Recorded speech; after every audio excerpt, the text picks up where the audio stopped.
Hi, welcome to today's video.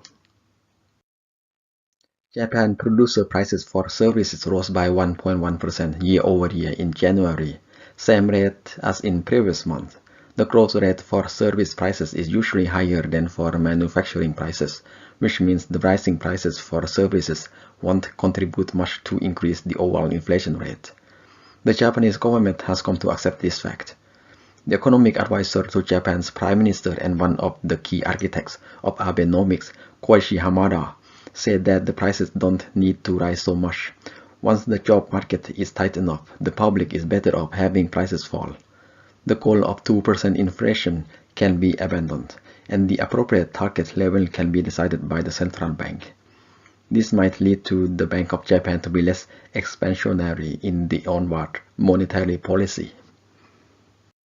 The US President Donald Trump announced that the US will postpone the implementation of tariffs on Chinese goods.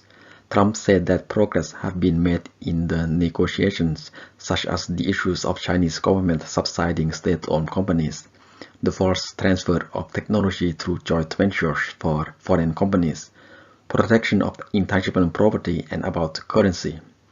The issues of protection of intangible property and the forced transfer of technology are two of the most difficult issues for the two countries to agree on because these two issues are well incorporated in China's corporate organization.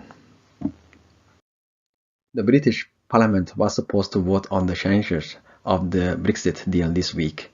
The UK Prime Minister Theresa May said that the vote will be postponed, and that she and her team will bring a meaningful vote to the Parliament by the 12th of March.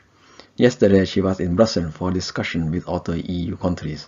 She was also in Sharm el-Sheikh in Egypt for the weekend to attend a discussion between the EU countries and the Arab leaders.